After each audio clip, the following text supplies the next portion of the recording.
Good morning, grade 5. Welcome to our English class. So today, our lesson is about paraphrasing. So kids, this will be our last lesson for this school year. Okay?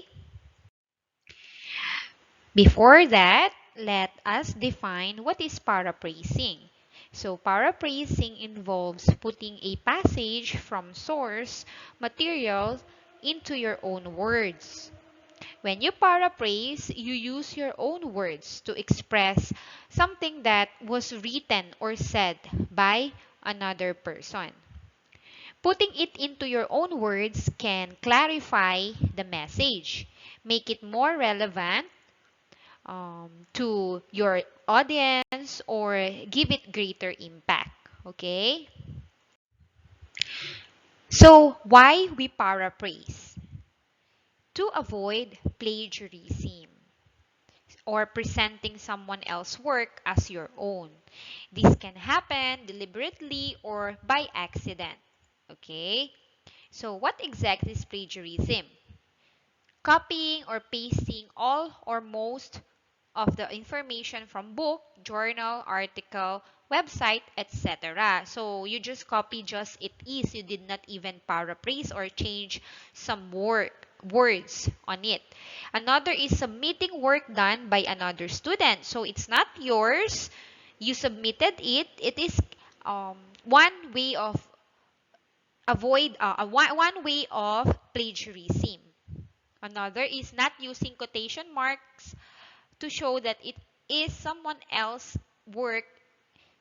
When you take information from another source, you need quotation mark, kids. So if you don't use quotation marks, you plagiarize. Okay? Remember, if it's not your words, you have to put the name of someone who wrote that at the end of the message or quote. Next one is not citing correctly, saying where the information came from. Remember, if you got the message or the quote from another person or from the book, you have to name the author, the date, the journal. Do not forget those. These are important information, and it tells the reader that it is not your own ideas and you are using another else. All right? We have 4 steps to paraphrase. First is read and make notes. Carefully read the text that you want to paraphrase. Highlight, underline, or note down important terms and phrases that you need to remember. Start at a different point from the original. We can still use other people's ideas. We do that when we paraphrase. We keep their ideas, but we change the words. But of course, give them credit for their work, okay? Next one is find different terms. You can use synonyms to find the different terms. For example, in 1976, Steve Jobs founded Apple. That is the original text, right? Steve Jobs founded, established, or began Apple. You paraphrase. So from the word founded, you find synonyms, you change it to established. Okay? A dictionary, thesaurus, or online search can be useful here. But take care to preserve the meaning of the original text, particularly if you're dealing with technical or scientific terms. The use of some of the same words as the original text is still acceptable. Okay? So here in this example, we kept the dates, we kept uh, Steve Jobs, those important informations. We just change the verb founded or the word founded to established or began. Alright? Next one is change from quoted speech to indirect speech. So when you say quoted speech, you see quote and quote. Okay? Who said that? Message. Okay? So like who said that sentence in a story? Something like that. So for example, Mr. Lee said, I am ready for lunch.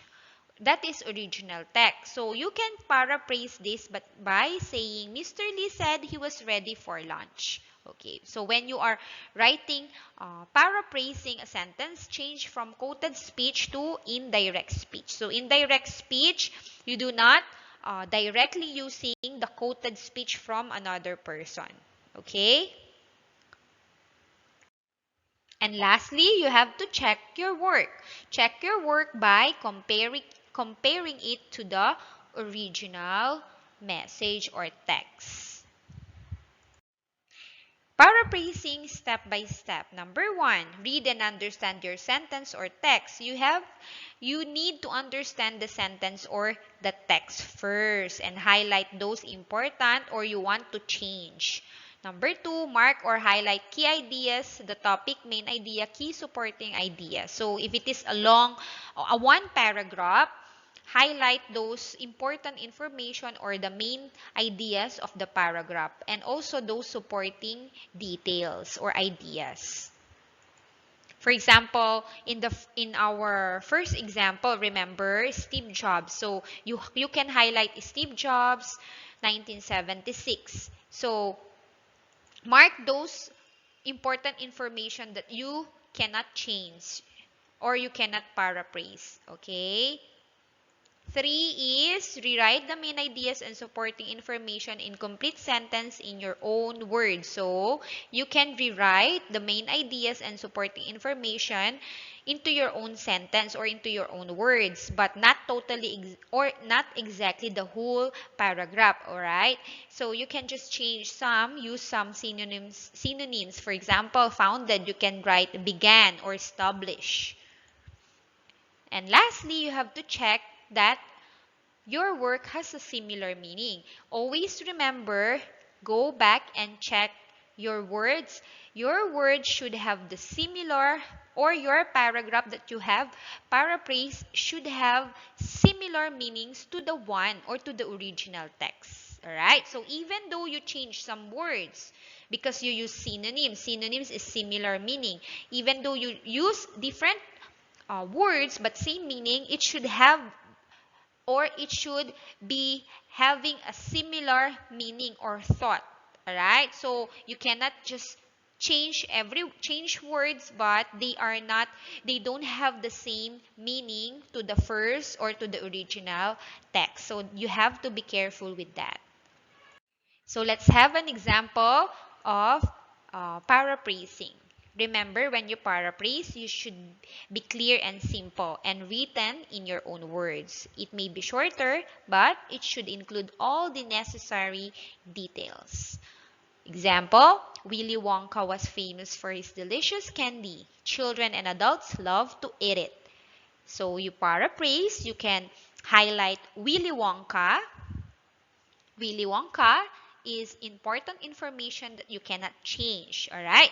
So Willy Wonka was known throughout the world. So famous is similar meaning with known throughout the world because people enjoyed eating the tasty candy he made. So delicious, that is similar to tasty, and children and adults are similar to people. Love to eat it, enjoyed eating. Alright, so as you see, we change some words but the meaning are the same. The meaning is the same to the original text. Okay? So thank you once again, grade 5. I'll see you in our live QE review on Monday. And take care. God bless. Bye.